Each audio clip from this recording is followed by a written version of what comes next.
एक बार फिर से यूएनएससी में भारत ने धमाल मचा दिया है। दरअसल रूस जो अब तक भारत को वीटो पावर से बचाता आया है, उस वीटो पावर को छीनने के लिए अमेरिका ने पूरी जुगत लगा दी है। लेकिन क्या भारत को वीटो पावर देगा अमेरिका? बड़ी बात हुई है यूएनएससी में। तो वहीं दूसरी तरफ माओ के नक्शे कदम पे चलना चाहता था जिनपिंग, लेकिन जिनपिंग ने एक ऐसी तबाही बुला ली है जो रुकने वाली दिख नहीं रही है। जानेंगे क्या है मामला, इसके अलावा बहुत कुछ। आइए जानते हैं इन खबरों को विस्तार से। जो माओ थे ना, चीन के सबसे शक्तिशाली नेताओं में से एक माने जाते थे, लेकिन उनकी नीतियां बहुत ही ज्यादा एक समय पर आकर गलत हो गई। माओ के नक्शे कदम पर चल रहा है जिनपिंग, लेकिन माओ की ही तरह बड़ी गलती कर चुका है। दरअसल माओ ने एक ऐसी व्यवस्था लागू कर दी जिसने चीन को कंगाल कर दिया। चीन के जो ये इस वक्त देख रहे हैं हालात कि चीन के भूखमरी के हालात हैं, जो संघाई शहर है और भी कई शहर है, वहाँ बड़े बड़े अमीर लोग ये सोच रहे हैं कि हमें किसी भी तरीके से जेल में ठूस दो, कम से कम खाने को तो मिलेगा। पैसे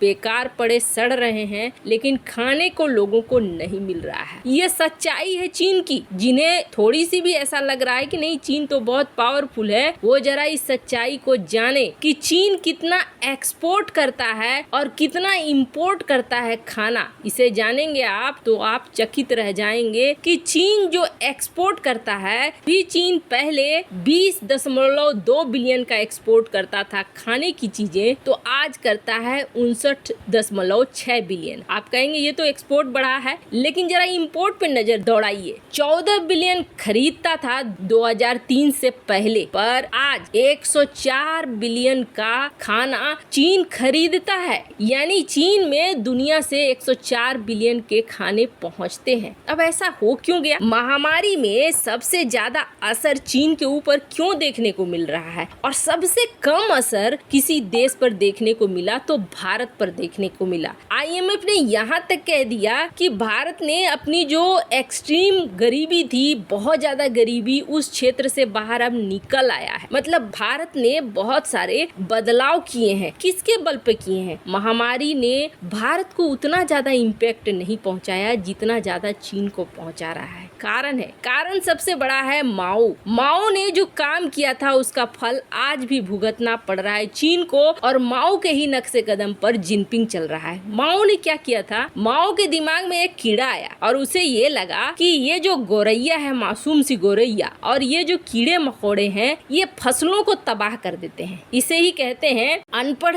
इंसान की सोच। माओ ने बिना किसी एक्सपर्ट के सलाह लिए कि ऐसा करने से क्या होगा क्या नहीं होगा, अपने देश में ये ऑर्डर दे दिया कि जहाँ गौरैया देखो, जहाँ कीड़े मकोड़े देखो, उनको मार डालो, और एक अभियान चला दिया। गौरैया मरी, कीड़े मकोड़े मरे, लेकिन इससे क्या हुआ? जो फसल का चक्र था वो बर्बाद हो गया। अब फसलें तबाह होने लगी, और फसलें तबाह होने लगी तो जो खेती योग्य भूमि था वो धीरे धीरे बंजर होने लगा, वो बेकार होने लगे। तब माओ त्से को समझ में नहीं आने लगा, भूखमरी के हालात होने लगे चीन में। जनता अब माओ त्से के पीछे पड़ती, तो माओ ने भारत पे हमला कर दिया, तिब्बत पे हमला कर दिया। ऐसे करके वो अपनी जनता का ध्यान भटकाता रहा, और आज स्थिति क्या है? जिनपिंग उसी चीज को आगे लेकर बढ़ रहे हैं। दरअसल बंजर बनी थी जमीन, और जिनपिंग ने उस बंजर बनी जमीन को उपजाऊ बनाने की जगह जिनपिंग ने उस पे कल कारखाने लगवाने शुरू कर दिए, फैक्ट्री लगवाने शुरू कर दिए कि चलो ऐसा है कि हम दुनिया की मार्केट पर कब्जा कर लेंगे और अपने सामान बेचेंगे, हमारे पास पैसे रहेंगे, हम दूसरे देशों से अनाज खरीद लेंगे। लेकिन ये सिद्धांत अभी फेल होता हुआ नजर आ रहा है। देखिए, महामारी फैली, फैक्ट्रियां बंद हो गई हैं, कंपनियां बंद हो गई हैं, खेती योग्य भूमि नहीं है, तो अब खाने के लाले तो पड़ेंगे ही पड़ेंगे। दुनिया में कई ऐसे देश हैं जिनके पास फूड है, लेकिन सब अपने लिए पहले देखना चाह रहे हैं, उसके बाद वो दूसरे को पूर्ति करेंगे, ऐसा तो होगा ही। और भारत के केस में ऐसा ही है कि भारत कृषि प्रधान देश है, यहाँ की जमीन आज भी उपजाऊ है, आज भी यहाँ खेती बड़े पैमाने पर होती है, मुख्य पेशा हमारा खेती है। ऐसे में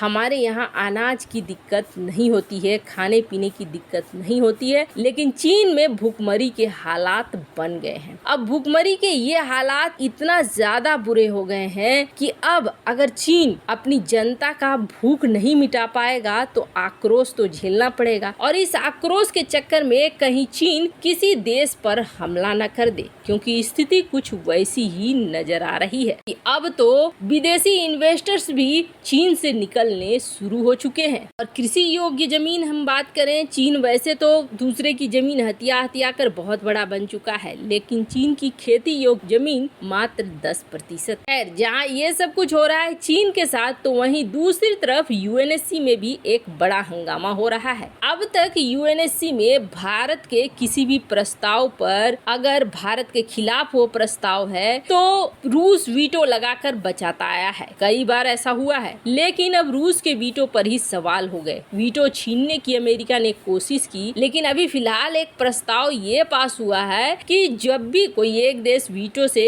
किसी प्रस्ताव को खारिज करेगा तो उसके लिए बाकी परमानेंट सदस्य बैठेंगे, बात करेंगे, उसके बारे में अपने अपने विचार रखेंगे कि उस वीटो का इस्तेमाल सही से हुआ है, नहीं हुआ है, गलत हुआ है, वगैरह वगैरह। तो इस नए प्रस्ताव के साथ भारत ने अपनी बात रखनी शुरू कर दी है। आप देखेंगे अमेरिका भी आता है, ये कहता है कि हम भारत के परमानेंट मेंबर बनने पर सपोर्ट करते हैं। फ्रांस भी आता है, ये कहता है कि हम परमानेंट मेंबर बनने का सपोर्ट करते हैं। सारे यही कहते हैं, लेकिन जब बारी आती है कि हाँ चलो यूएन का रिफॉर्म करते हैं, फिर से इस तरीके से बनाते हैं, तब ये वीटो पावर देने को तैयार नहीं होते हैं। बहुत जद्दोजहद के बाद ये तैयार हुए कि चलो परमानेंट मेंबर की संख्या हम बढ़ाएंगे। पहले सिर्फ 5 परमानेंट मेंबर थे, लेकिन अब नए मेंबर्स जुड़ेंगे जो परमानेंट होंगे। लेकिन इन्होंने शर्त लगा दिया कि जो नए परमानेंट मेंबर होंगे उनके पास वीटो का अधिकार नहीं होगा। तो जब वीटो का अधिकार ही नहीं होगा तो इन नए परमानेंट मेंबर को मिला क्या फायदा हुआ। ऐसे में भारत ने इस बात को जोरदार ढंग से उठाना शुरू कर दिया है कि जितने नए परमानेंट मेंबर आएंगे उनको भी आप वीटो पावर दो। उनको वीटो पावर आप क्यों नहीं देना चाहते हो? 5 शक्तियों के पास ही पूरा वीटो पावर, वीटो सिस्टम को क्यों रखना चाहते हो? गलत सही का निर्णय तो बाकी देश भी कर सकते हैं, उन्हें भी ये अधिकार मिलना चाहिए। भारत जानता है कि उसे